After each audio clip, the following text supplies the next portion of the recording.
Assalamualaikum warahmatullahi wabarakatuh. Di video kali ini kita akan membahas bagaimana cara mudah dalam menganalisis artikel sesuai dengan sistematika penulisan karya ilmiah. Mari kita simak videonya. Di sini saya mengambil contoh artikel dari jurnal Smart PAUD. Kalian bisa mengeklik linknya di deskripsi box atau mencantumkan alamat URL-nya di website. Sebelum menganalisis artikel, kita harus mengetahui terlebih dahulu apa itu artikel ilmiah. Artikel ilmiah adalah laporan hasil riset yang ditulis dan dipublikasikan oleh satu orang maupun lebih. Boleh dari satu orang seperti 2 ataupun 3 orang. Yang kedua, isinya harus orisinal, artinya harus berdasarkan penemuan yang benar-benar baru. Yang ketiga, jenis media bisa dipublikasikan melalui buku, proceeding maupun risalah seminar. Ini adalah prosedur atau sistematika seorang peneliti maupun pembaca dalam menganalisis sistematika penulisan jurnal ilmiah maupun artikel yang akan dianalisis. Dalam menganalisis jurnal maupun artikel ilmiah, kita harus memulainya dari judul. Misalnya contoh judul, penerapan pendekatan saintifik pada pendidikan anak usia dini. Dalam judul harus singkat, jelas, dan menggambarkan keseluruhan isi artikel sesuai dengan contoh tersebut. Judul artikel memiliki 8 kata, sehingga sesuai dengan jumlah artikel antara 5 dan 14 kata, tidak lebih dari itu. Yang kedua yaitu nama penulis.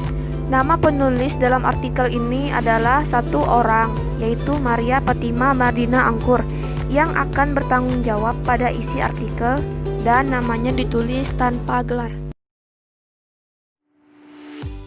Yang ketiga yaitu korespondensi. Dalam artikel jurnal ini, nama penulis sudah dilengkapi dengan alamat korespondensi seperti adanya email dan nomor telepon, dan terdapat nama lembaga pendidikan. Namun sayangnya lembaga pendidikan tersebut tidak dilengkapi dengan alamat, hanya provinsinya saja seperti Nusa Tenggara Timur. Yang keempat yaitu menganalisis abstrak. Dalam artikel jurnal ini terdapat paparan singkat tentang tujuan penelitian, yaitu bagaimana cara menerapkan pendekatan saintifik dalam pembelajaran di PAUD. Tapi dalam artikel ini belum berisi paparan singkat tentang metode apa yang digunakan untuk mengumpulkan data, dan belum berisi paparan hasil penelitian yang menunjukkan apakah penerapan tersebut dapat memberikan respon maupun peningkatan bagi pengguna pendekatan saintifik di PAUD. Selain itu, abstrak tersebut ditulis menggunakan 2 bahasa, yaitu bahasa Indonesia dan bahasa Inggris. Kemudian pengguna bahasa Inggris akan mudah memahaminya karena mengambil kosakata yang sederhana. Abstrak tersebut ditulis dalam satu alinea dan jumlah katanya sesuai dengan kelaziman, yaitu 127 kata bahasa Indonesia dan 154 bahasa Inggris, tidak melebihi 200 kata. Kemudian yang kelima yaitu kata kunci. Dalam artikel jurnal ini terdapat kata kunci ada 3, yaitu pendekatan saintifik, pembelajaran, dan PAUD.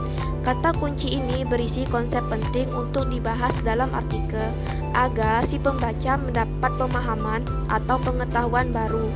Tetapi menurut saya kata kunci tersebut harus ditambahkan, yaitu kurikulum 2013, sebab pendekatan saintifik sangat berkaitan erat dengan kurikulum 13 dan ada baiknya usia anak yang akan diterapkan pendekatan saintifik lebih dijelaskan kembali. Selanjutnya yang keenam yaitu pendahuluan. Dalam artikel jurnal ini, pada bagian pendahuluan telah berisi paparan tentang masalah di mana pendekatan saintifik mengembangkan kemampuan berpikir anak dan ruang lingkupnya, yaitu kemampuan kognitif yang menjadi perhatian karena pembelajaran yang dirancang sedemikian rupa agar peserta didik membangun kompetensi sikap, pengetahuan, dan keterampilan. Oleh karena itu, peneliti merasa penting untuk meningkatkan kemampuan tersebut di sekolah menggunakan pendekatan saintifik. Terdapat paparan berupa kajian pustaka atau teoritik seperti pendidikan anak usia dini dan prinsip-prinsip praktik dalam pembelajaran PAUD. yang relevan berisi tentang pengertian anak usia dini dan proses pelaksanaan pembelajaran PAUD, namun tidak ada menjelaskan paparan rumusan masalah yang akan dibahas dalam pendahuluan tersebut. Selanjutnya yang ketujuh yaitu bahan dan metode. Sesuai dengan pembahasan sebelumnya di abstrak bahwa dalam artikel ini tidak ada mencantumkan jenis maupun metode penelitian yang digunakan, hanya menjelaskan pengertian metode ilmiahnya saja, sehingga si pembaca mengalami kesulitan untuk memahami dan menentukan metode penelitian apa yang cocok jika mengambil penelitian yang sama seperti dengan contoh artikel tersebut. Kemudian yang kedelapan yaitu hasil riset. Dari pemaparan hasil di dalam artikel tersebut tidak disajikan dalam bentuk tabel maupun penjelasan secara sederhana. Bagaimana hasilnya karena hanya menjelaskan poin-poin manfaatnya saja dalam menggunakan pendekatan saintifik. Adapun kekurangan dalam bagian ini yaitu tidak adanya tabel yang dipaparkan masih membingungkan soal subjek atau orang yang digunakan dalam penelitian tersebut, sehingga pembaca harus membaca dengan seksama tulisan yang tertuang. Seharusnya penelitian ini ada baiknya menggunakan siklus 1 dan 2 seperti penelitian tindakan kelas atau PTK, karena cocok diterapkan dalam lingkup kelas dan akan mendapatkan berupa kesimpulan akhir dalam penelitian. Baiklah, yang selanjutnya adalah pembahasan. Dalam artikel jurnal ini tidak terdapat bagian pembahasan maupun terdapat teori yang terkait untuk mengarahkan pada verifikasi teori. Hanya memaparkan proses saintifiknya saja. Kemudian tidak terdapat pemaparan secara substansif dari hasil analisis data. Padahal pada bagian pembahasan ini seharusnya dapat dibandingkan dengan temuan penelitian sebelumnya yang sejenis dan dapat diimplikasikan dari hasil penelitian yang telah dikemukakan, sehingga dalam pembahasan ini saya merasa kebingungan karena tidak ada pembahasan yang dicantumkan. Yang ke-10 yaitu kesimpulan. Dalam artikel jurnal ini, simpulan berkaitan langsung dengan masalah penelitian yang telah dirumuskan kemudian. Penulis juga memberi saran kepada pembaca. Jika ingin meneliti, perlu mempelajari serta menerapkan pendekatan saintifik tersebut dengan baik pula, yang tidak terlepas dari dukungan guru untuk anak usia dini. Tetapi terdapat kekurangan pada bagian simpulan, yaitu penjelasannya mengandung secara umum seperti halnya pelaksanaan pendekatan saintifik di PAUD, sehingga tidak menjelaskan secara spesifik, sehingga tidak menghasilkan sesuatu yang baru dalam artikel tersebut. Selanjutnya yang ke-11 yaitu ucapan terima kasih.